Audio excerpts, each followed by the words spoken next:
Hey everybody, how's it going? Andrew here, and I just have a quick and simple favor to ask of you.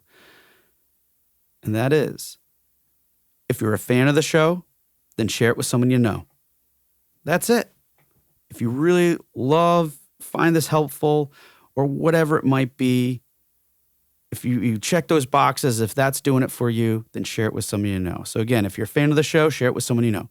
That's it. That's all I got. Let's get to the show. Hey, everybody, and welcome back to another episode of Indie Game Movement, the podcast that talks about the marketing and business of indie games.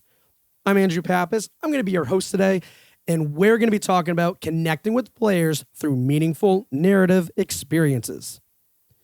Now, in any narrative-driven game, finding the delicate balance between a captivating story and engaging gameplay is essential. And if either element falls short, players may struggle to connect with the game on a meaningful level, potentially providing an unfulfilling experience. So today, we're going to understand the complexities of narrative design, ways to incorporate storytelling in more impactful ways that further engage players, all while learning how to create experiences that truly connect with players. So that's what we're going to be talking about right here today on Indie Game Movement.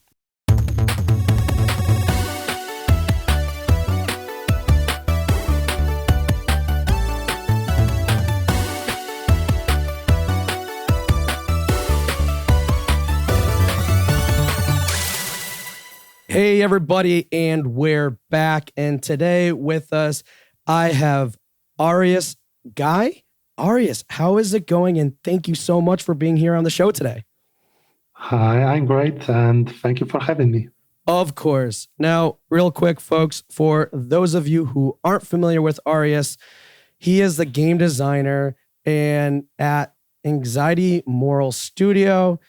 He's also self-published some Polish tabletop RPGs, mainly, Aureus, what are the names of these? Because I'm going to butcher them. I'll just leave it to you to share what these games are. Because now, all of those tabletop games were extremely obscure. The most important one was Viatek, and the reason why it's important is that all my video games are also set in the same fantasy setting as Viaticum was.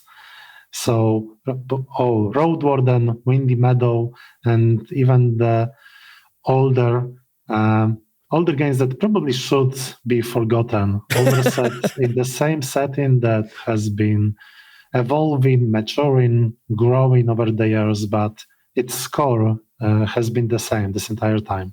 Yeah. So, and again, as I thank you for doing me a service and properly pronouncing the name of your games. But I think the other main point there that Aureus was making too was, him and his company also made Road Warden, along with, Windy Meadow and has done a lot of other projects too. And that's kind of what we're here to talk a little bit more about too with Road Warden. But on top of that, I just want to call out to a few other things. I mean, in terms of some recognition, Road Warden got 2 nominations at the Independent Game Festival Awards. It also won the Grand Prix and Retro Roots Award at the Pixel Heaven 2023. And also, I believe you wrote this. It was an article on Game Developer that just did a deep dive into how to design for impact and narrative variance, focusing on Road Warden. So, and the reason I call out to that, because from what we could tell on our end, when it was one of the most popular articles on Game Developer back in 2022, because it really goes into some deep, informative stuff on, I would say, the narrative process and how you go about doing that. And in part, of course, of the reason why we're talking here today. But on top of that, I mean, you spoke at Dev Game 2023. I think that one was titled Using Stories as a Foundation, which was, again, another a postmortem on Road Warden. You spoke at the Game Industry Conference in 2023 as well, too. Lots of stuff that you're sharing, and I'm glad that you're here with us today, too. But speaking of sharing, I mean, outside of accomplishing all these amazing things, when you have some free time and everything else, what other things do you like to do outside of maybe just making some cool narrative experiences? Well, I've been trying to relearn what are the things that I enjoy over the last year and a half, because I used to work on Road Warden, those 50, 60-hour weeks for months. And currently I try to focus more on spending time with people I try to with people I got alienated from because of the way I was completely obsessed over my work, over my artistic endeavors. And I try to spend more time playing tabletop RPGs, board games. I try to put greater attention to the way I brew tea, because it gives me both the greatest enjoyment from taste and those silent moments when I can try to improve many different details as I approach it. And I've been, last week, I was on my first archery training, and I'm trying to pick up a new hobby currently. Nice. Those are all amazing things. And I just want to call out to tea brewing. Like, I'm sure some of you may know, but that is a real deal to like get the optimal like tea. I kind of take a similar approach with my coffees in terms of how are there different ways to brew it, temperature and stuff. So I love that. And then the archery aspect, I started doing that myself too. Well, not training. I just picked up a bow and some arrows. There is a range. I'm not just aimlessly shooting arrows in my neighborhood, folks. So don't worry about that. But anyways, it's irrelevant. It's more that, wow, that's really cool stuff. And also the whole purpose of doing it, because it's like, hey, look, I got to get out more. There's more to do. I love these things that I'm doing, but to explore things in a different way and have fun while doing it. That's just great to hear. Now, speaking of other things great to hear, we want to learn a little bit more about you. So we're going to go into the Q box round. And folks, for those of you who aren't familiar, it's just a series of some quick random questions I prepared here for Aureus today. So Aureus, are you ready for the Q box round? Sure. Awesome. So first one is, what was your childhood favorite game? But depending on what you think could be labeled as childhood, but Landscape Torment was probably the most important game in my life, and I encountered it for the first time when I was probably 12 or 13 or something like that. So it was truly a life-shaping experience. Awesome. Next is, what's your biggest gaming pet peeve? I don't know if it's so much gaming or more like marketing pet peeve in regards to games, because I really love pixel art. And when I see games that use pixel art background and pixelated sprites and animations, but on the top of all of this, they put those high-res, very modern character portraits, I always feel betrayed, as if the developers try to make it clear that pixel art just can't portray characters in more interesting manner, that it can get as expressive as the more modern art styles, and that they pretty much use pixel art because it's cheap and they're not as interested in it. Maybe I read too much into this, but every time I see it, I feel just so disappointed. And I mean, I could totally see that too, because in a way it's somewhat misaligned, but at the same time, it's there's all different ways to approach it, of course. But no, I can definitely understand your point there. So interesting. And number 3, which is the staple here on the show, what game are you playing now? I've just installed the Sovereign Syndicate. It's a modern Disclone, Disco-like, or whatever Disco Elysium inspired game should be called. And once I'm done with it, I hope to get into the Astra Libra revision. In general, I try to play some uh, some games that are heavier on the story side currently, but it often depends if I have the energy after my days because they actually require some focus and attention from me. Yeah. And you know what? That's my problem too, is the energy at the end of the day to play games. So I can relate with that as well. But awesome. Thank you so much for sharing the answers to those questions. And now let's get right into our discussion. And this is such a really interesting one too. And like I let in earlier in the intro, folks, we're going to be talking about connecting with players through meaningful narrative experiences. Because regardless of, what you're making for a game, there's got to be some type of narrative element to a degree.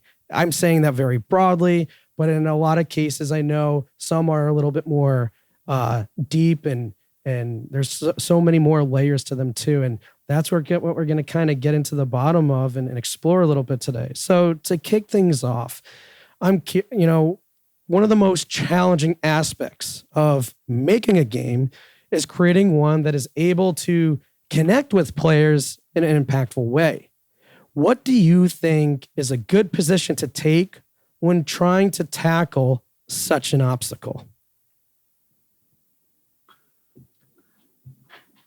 I think that's a great question because I have to strongly disagree with the premise.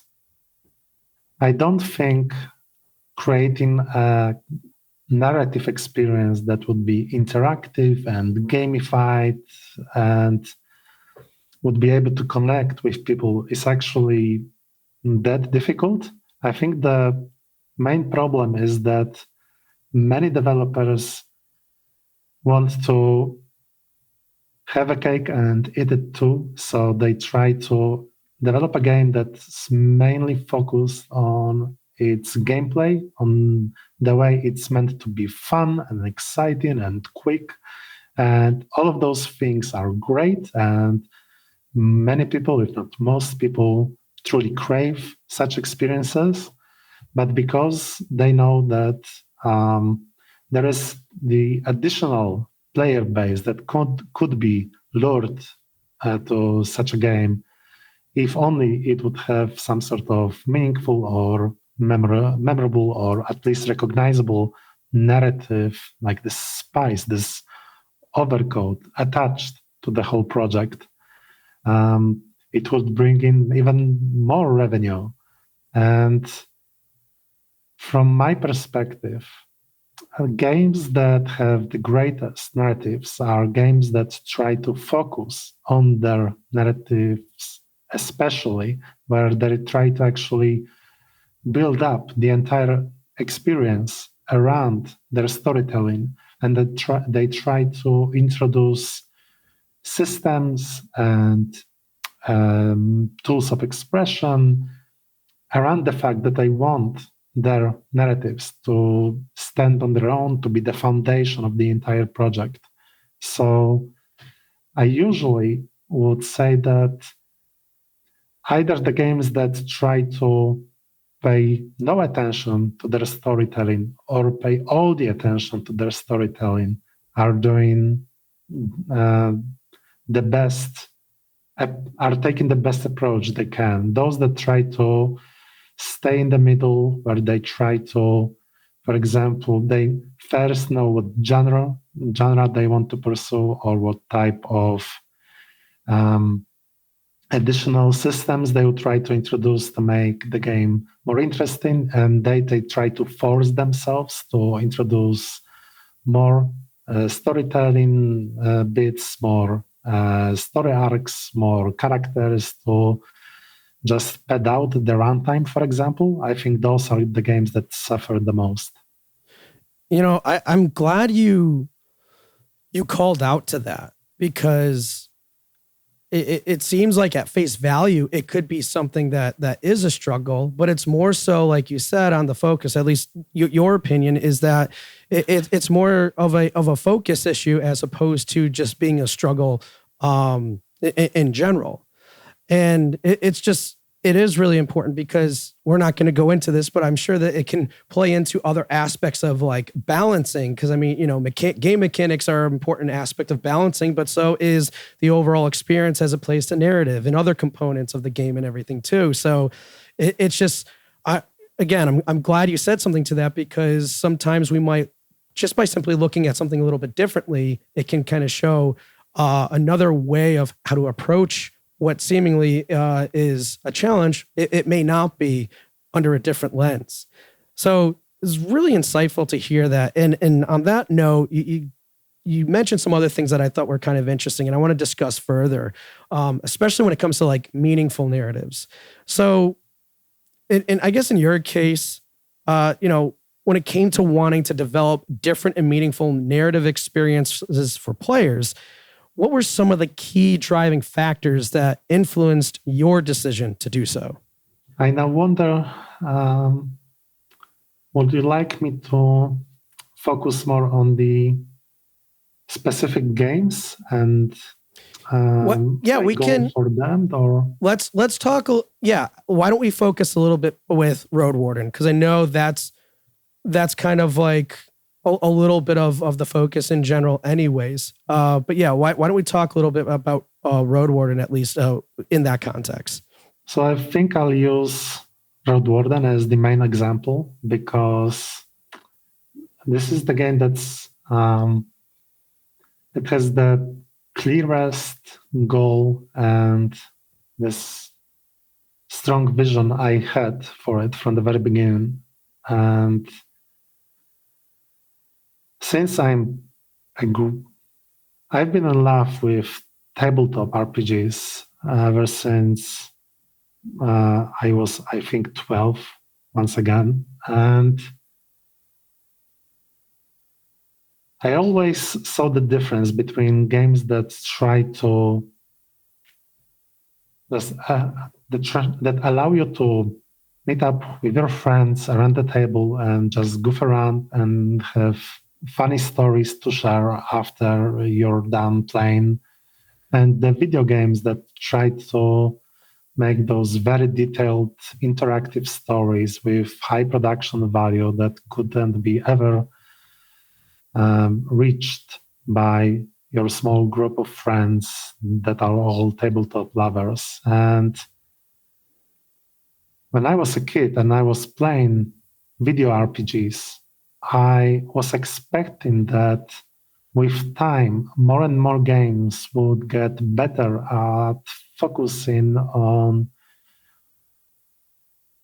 more in more interesting ways on their narratives. And what instead happened, from my perspective at least, was that more and more either large franchises of RPGs, video RPGs, or even standalone games were seeking ways to either mimic the gameplay loops of the MMORPGs, or they were trying to pay closer attention to their production value instead of the quality of the writing. So better cutscenes, more fancy combat moves, instead of trying to evolve storytelling-wise. So for me, it was pretty much my Road Warden was my attempt at challenging this, what I thought was the future of RPGs, with the assumption that I want to make a game that would truly try to revisit what makes video RPGs. So not seeking XP and engaging in 30 hours of combat and during a single run, but rather having those small narratives that are try to merge into a large story about either your character or a party, and in which you find ways to explore some themes and to express yourself as a player with side characters that are in various ways interesting, and you can try to memorize them. I was extremely proudful as I was trying to approach this project, and I can now see that I was very dumb in some of my assumptions, that I was clearly undermining the talent and the effort of other developers.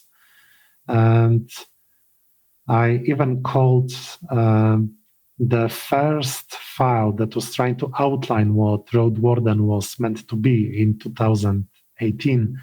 The file was called Anti-Skyrim because I was just so disappointed with this game. It was just completely disinterested in trying everything that I would love to see in RPGs. But pretty much trying to make a fantasy world that was so obsessed with the protagonist being the mover and shaker of this entire place, this chosen one character, while I wanted to make a game where the player would explore and learn more about the world without actually saving it from annihilation.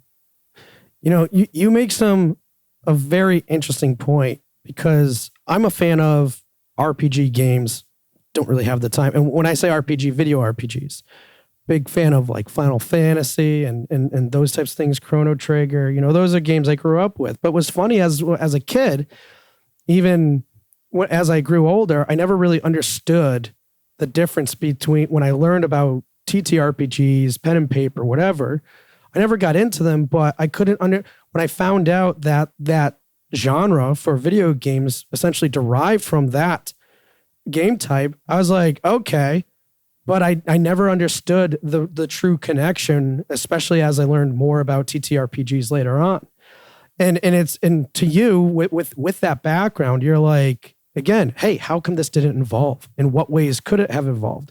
And yeah, there are some components that try to, I think, making an attempt and in good ways to make those narrative experiences maybe similar of where they originated from, but it's never quite to the extent that it could be. So it's a really interesting premise and foundation where you came from to this, which from everything else that you shared really leads into this other thing I'm curious about too, because you talk about how these things weren't happening or were lacking throughout the progression of video RPGs. So with Road Warden, what ways were you able to implement some of those storytelling techniques you mentioned, or even just tools of expression in a way that differed from other games? I think there is one specific tool that I use that I believe is pretty much underappreciated, or at least was when I was working on the first prototype of Road Warden, because Disco Elysium, for example, was released in 2019. So it was like 10 months after I started working on the first prototype of Road Warden. So at that point, I couldn't know that it would shake this entire field so strongly. But the thing both Disco Elysium and Road Warden tried to bring back was the power of narration and of having text that allows you to portray the world that surrounds the player in ways that the general senses can't. Because, like in a novel, when you try to portray the scents that surround you, the way you feel around the smells that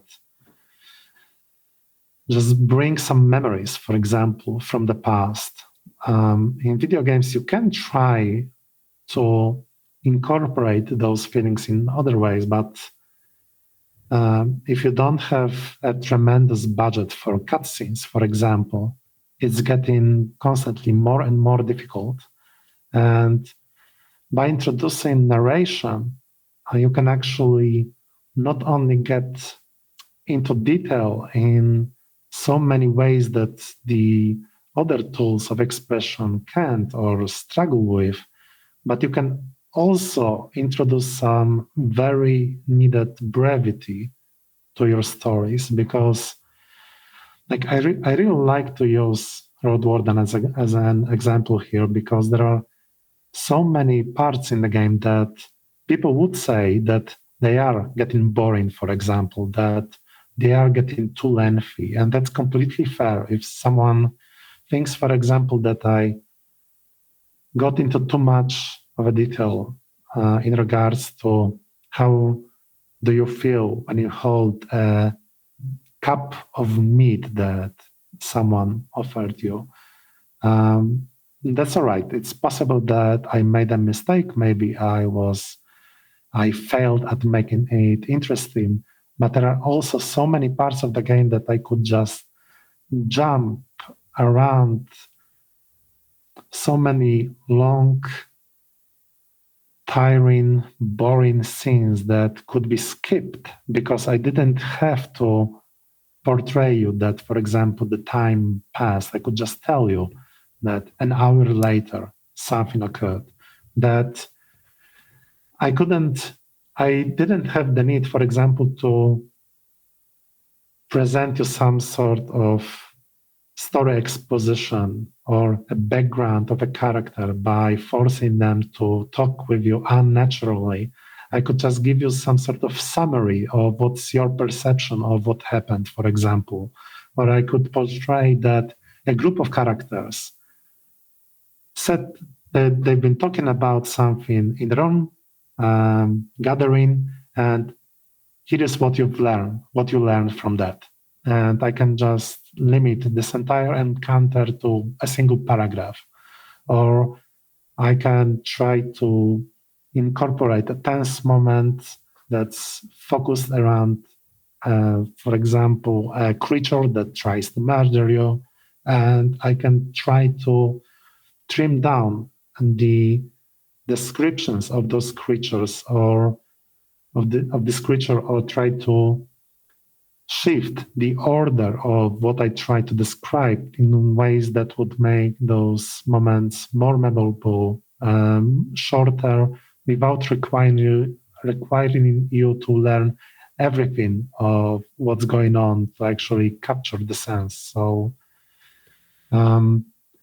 because narration is so cheap and so infamous, because it has the tendency to give you too much of the space, and you can struggle to limit yourself from introducing more and more of unnecessary details, but it can also be a great tool to make the game actually more dynamic. And I think that narration deserves to be brought back. Yeah, I absolutely love that example, and how you kind of ended that with saying, like, with those examples, saying it gives the opportunity to be more dynamic, because it really does. And with that, I'm curious, like, understanding that, giving us those examples, because a lot of this was a very clear vision that you had for a while based off of your history, passion, and love for these games, in the earlier versions of those games, tabletop RPGs. And because of that passion, because of that focus on those dynamic situations where it could even benefit in a lot of ways to streamline gameplay, but still leveraging primarily a narrative format, how did that vision and everything else align with the needs and desires of other players? And how are those thoughts validated? Because it's one thing to have this strong belief and be so understanding, which as you said later, earlier, you were definitely right. But I'm just curious in terms of how did it ended up aligning? I mean, clearly it aligned well, right, for the end result and how the game did. But I'm just curious to maybe get a little bit more insight and how you found that out, or when did you start seeing like, wow, this is exactly what a specific group was looking for and needing? From the very start, it was clear to me that there are some complaints that people have for RPGs that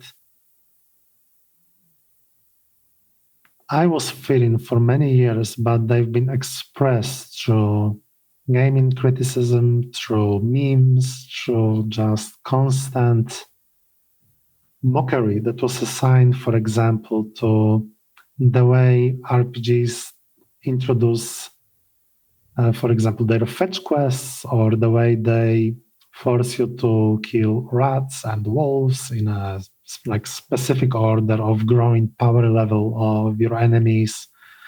And I always had this perspective that it can be that I'm the only person who feels like there is something missing. And the release of Disco Elysium was the moment when I was both very excited and that, so this is the proof, the evidence that I need, that people are interested in RPGs that are very experimental and try to do something different and try to focus on their narratives. And at the same time, when people were saying that this game is as good, if not better, than Planescape Torment, I was so terrified that, all right, now there is no reason for me to even work on my own game because I can never beat Disco Elysium. And I refused to play it. That was my solution to this puzzle. I refused to play it until after Road Warden was released, to make sure that it wouldn't influence me too greatly, to send me back to the drafting board and so on. But even after Road Warden was released, and there were other amazing story-oriented games that were released in the same year. There was Citizen Sleeper, Norco, which is an adventure game, but it's fantastic. And all right, one of my favorite games, I think it's from 2020, but it's Werewolf, the Apocalypse, the Heart of the Forest. It's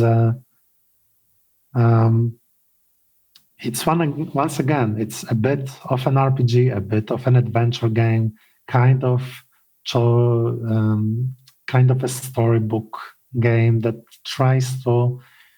I wasn't aware of this game when I was working on Road Warden, but it's clear that it tries to explore the same niche as Road Warden tried. So many games showing it clearly that people truly need this type of experiences.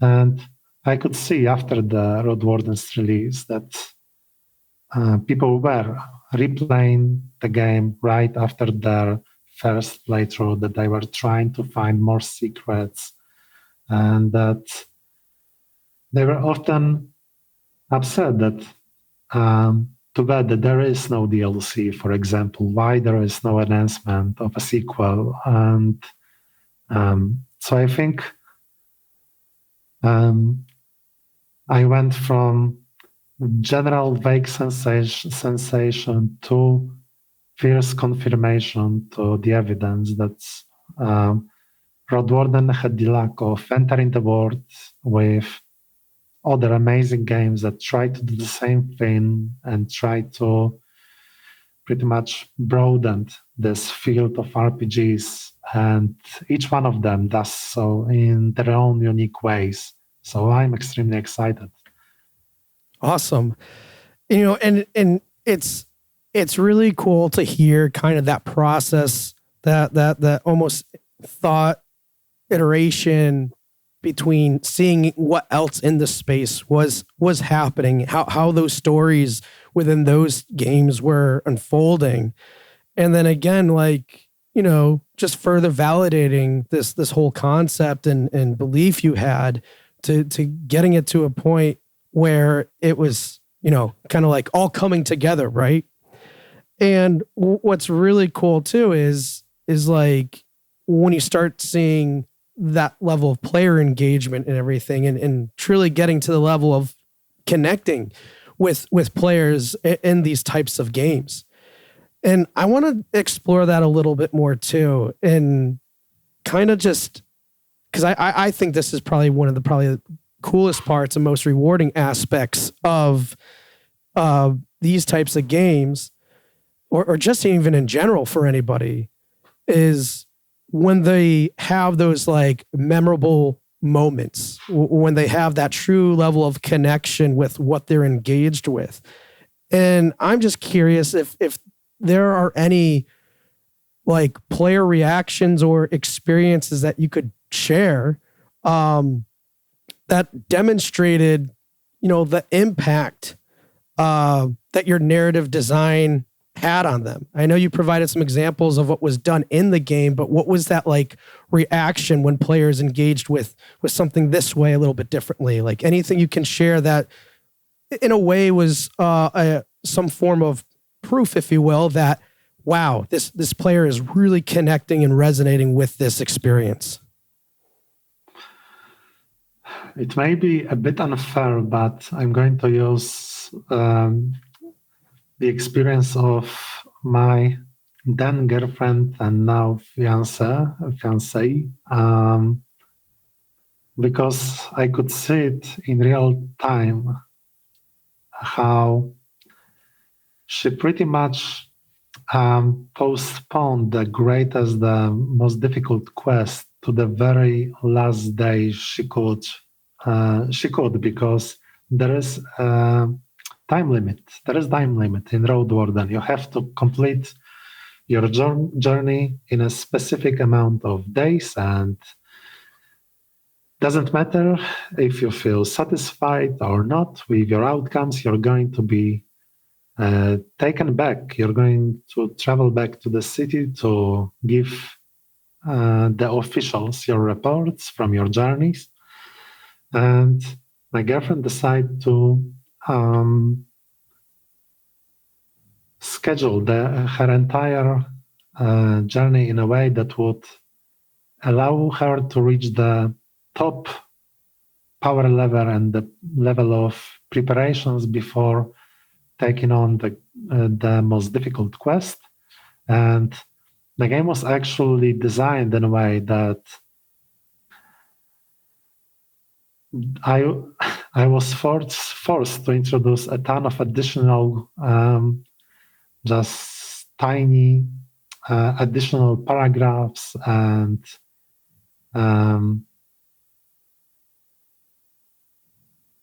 just tiny events that would make sure that if the player would make the same decision as my girlfriend, that the game wouldn't break in the middle of it, that it would actually be able to respond to someone starting their journey on the very last day possible, their grand expedition. And for her, this experience was so smooth. It went so well. It all just narratively made so much sense that she assumed that the game would actually naturally end with her journey to this place, with her grand expedition. She assumed that the way her expedition ended and she, from this expedition, returned to the city, that it was the intended way for the game to unwrap. But in actuality, it was because she reached the last day possible of her adventure. And the game just took everything into consideration, that she didn't know that the way she tried to express her approach to adventuring, she would actually feel as if the game was designed around it, that it was all natural and making sense. And it was very important to me because the reason why very early on you can make the first choice if you want to, well, turn left or turn right, and you're prepared that if you decide to turn right, you're going to start a very different adventure than if you were to head left, that it's going to be much more dangerous, that turning left, you can head toward the first inn when you can seek more information. But if you decide to turn right, you're going to find danger very quickly. But you can do this. And the game had to be wrote in a way that no matter what sort of order of the roads you want to explore, you're going to take, it's going to make sense for you. And just a small additional stories that there is a specific character in the game that was my favorite to write. Her name is, I think in English it will be Eudocia. And I loved writing this character so much. It's been a part of the game from almost the very beginning and went through massive rewrites with time because she was very difficult to explore. And probably because of all this effort that went into her character, she's clearly the fan favorite. I very often see that people love this character very strongly, that they would love to stay around in the peninsula and ideally just be her friend for years to come. And this shared connection, I don't know, maybe she just stands out so much from everyone else, or the type of angst she deals with is something that's easy to connect with. But the fact that my favorite character is the most appreciated character in the entire game for so many people, it feels special to me. Yeah. I mean, I would agree to that. Like, just to know, like, you know, how much you put into a particular character, and that you see other share that in a way almost a similar experience, but it's also different because it's in their own way. And speaking of their own way, I mean, such a really insightful story in terms of how the narrative design really caters to the player. As you give the example of your, girlfriend, now fiance, I mean, to the point where it felt completely natural. And because of how the narrative is designed in a very dynamic way, lots of players, I could imagine, are just feeling like it's not like you're thinking, oh, I have this path and this path's maybe as straightforward and maybe some other games out in the space, but to the fact where it's like, in a way, it was by my design when it really was by the narrative design, but they worked essentially with each other without whether they made that connection or not. So where you get that feeling of the experience being organic. And I think that's where the real interesting and elements of craft come to play, where it's, I guess, I don't know. I'm gonna stop in a minute because I will just go on and ramble for a minute. But that's where I think where some of these things can be a struggle in the narrative aspect. But it's really cool to get to that point and have that understanding in terms of, where those two things align: the narrative design and the agency and the freedom that the player has, to the point where it's just this really memorable, organic experience. So you talked about some really interesting things there. I have one more question before we get to our closing.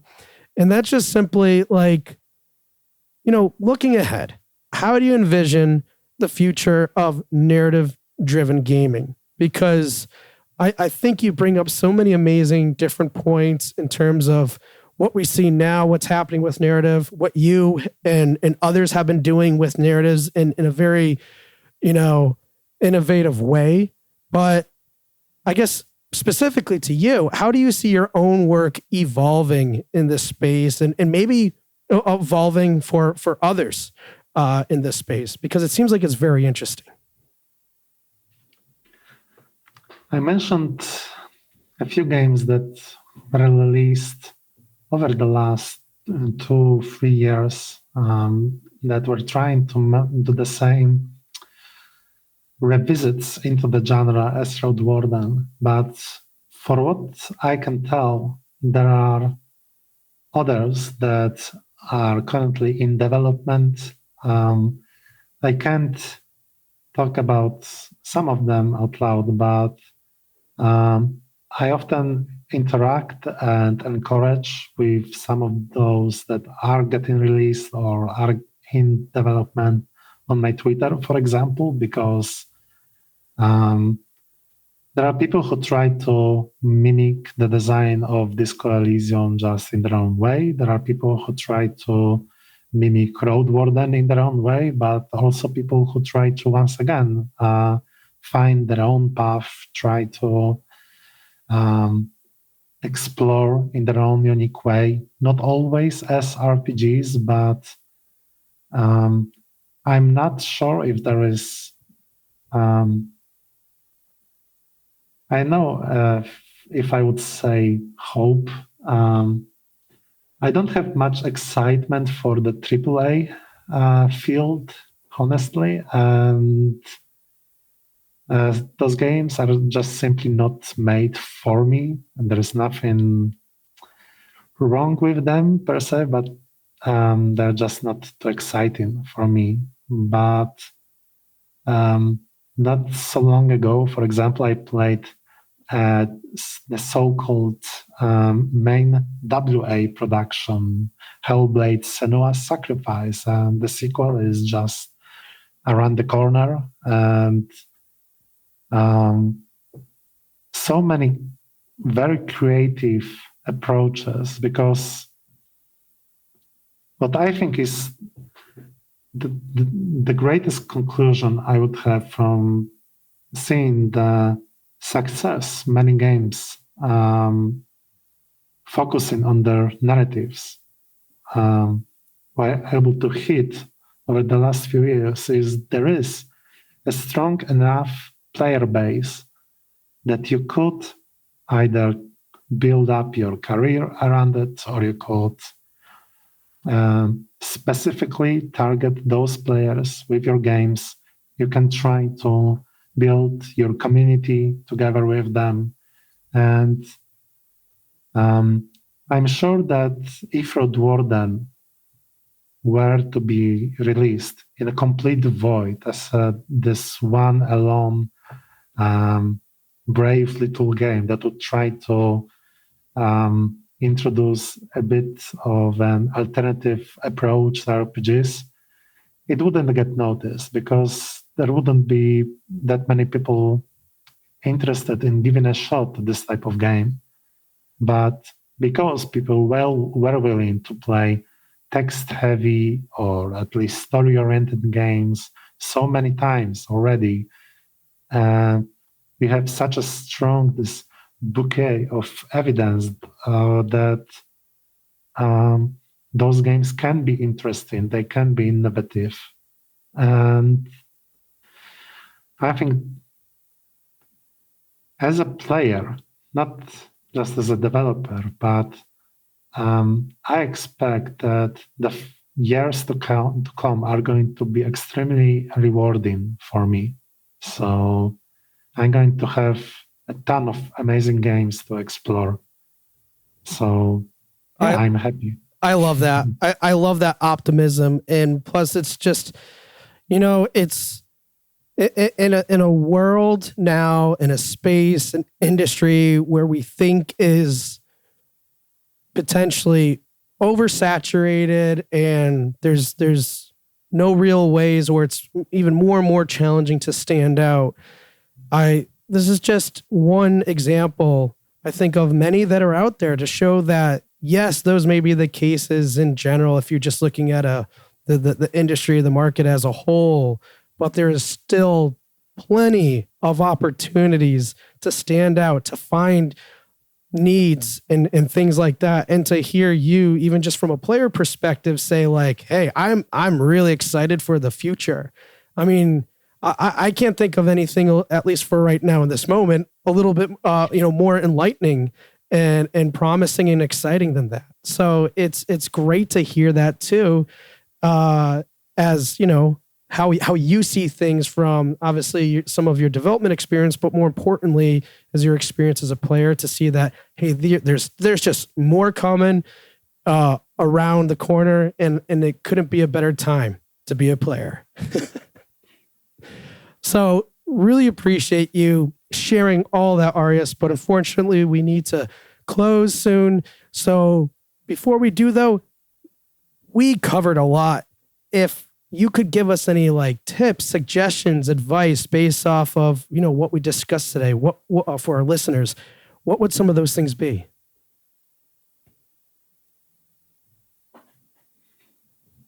So the most direct tip I would give is to consider what type of players you want to target with the stories you want to incorporate into your game. Because if you really want to make a game for people who enjoy complex, intriguing, immersive stories, you're going to design your game around this feature, this core. And if you'd rather just have a game that has some narratives to share, and you may instead just decide that maybe it's better to add only a suggestion of a story because it's better to play it safe than to make it unwillingly funny, for example, or just try to reach for a type of emotional impact your writing really didn't earn. So don't try to get too ambitious if you try to just make your game, for example, easier to digest mechanically, and you want to introduce some basic storytelling foundation to make it easier to learn. And don't try to overthink it. Don't try to surprise your players too much, because it's very possible that they're not even the target of your game. And at the same time, I know that many players are... Let me start again. I know that many developers are very uneasy about the rise of the AI tools. And for example, the concept artists are very unhappy about the way some language models can produce very simple concept art very quickly. And there are also some writers who are considering, can a game be written by a robot completely? Can, for example, I make a game with a very serviceable story that could be written by just a chatbot online? And I would say that currently, with what's out there, it's pretty much impossible yet. Currently, those tools are so limited that they really don't offer anything better than the most basic connections of some very obvious story structures, but they are not going to give you interesting characters or twists. Or what's most important, I think, is that robots can build up tension correctly. They can't, for example, set up just a seed of storytelling in the first chapter of the game for it to get a bit more strongly outlined in the second chapter, only to then spawn the first quest related to this theme in the third chapter, for example. This is still something that has to be planned out manually by a brain. And if you want to get better at writing, at word building, for example, currently it's better to focus on the basics, on watching the many amazing talks you can find online, even on YouTube, completely for free. You can find tons of articles and useful tools, but I don't believe there is any approaching future that's going to replace the writers with machines. Yeah, I agree to that too. Because I mean, we had the writer strike not too long ago here in the U.S. Because of the whole AI concept. But to your point, AI should be leveraged maybe as a tool for support, but it's never going to replace the originality, passion, or just what you've learned from the process that's involved with writing. It's an iterative process. It's a lifelong one. And no AI, I think, can really do that because it's so dynamic. And even if it can, it's still doing it in, I would say, possibly a more formulaic way. It's just, it's too diverse and dynamic for it to ever be effective. So you're right. Relying on use AI maybe to be a supportive tool, but not the solution, because it won't do what you want it to do.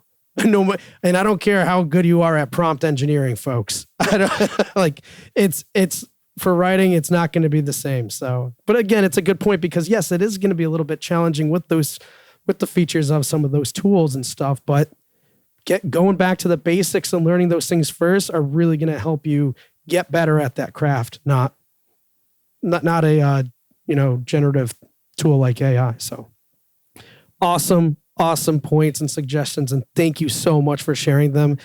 And Aureus, now that we're closing, but before we do, how can people learn more about Road Warden, more connect with you? Do you have a website? Share us some links, please. Well, thankfully, the name Moral Anxiety is getting treated very politely and kindly by the algorithms. So you can find moralanxietystudio.com and to find the basic info about my productions. You can find Moral Anxiety profiles where I mainly write as Aureus, Twitter, on Facebook. I sometimes post on Instagram, but mainly Twitter or the X platform or whatever is my main online home currently. And right now I'm working on a prototype that I hope to start showing around in the next few months. So stick around. You're going to hear a lot from me soon. Awesome. Well, we all look forward to that and what news you have to share in the future. But until then, folks, reach out to Aureus if you have questions, you want to learn more, or just chat. Great guy, very insightful, as was this whole conversation. Aureus, I can't thank you enough for being here today with us on the show. Thank you so much for setting it up. It was a delight. Hey everyone, thank you for listening to another episode of Indie Game Movement. I'm Andrew Pappas, your host, and the show's producer is Mustafa Price. Show notes for this episode can be found by visiting rengenmarketing.com, the number episode of the show. Rengen Marketing is a consulting marketing company that helps indie devs with their marketing efforts. Whether you need guidance with your game's marketing strategy or could use a free marketing plan template, then please visit www.rengenmarketing.com and take action. A special thanks to Dakota Saw for Season 2's opening theme and Melissa Gellis for the new logo design. And as always, thanks for being such great listeners, and we'll see you next time on Indie Game Movement.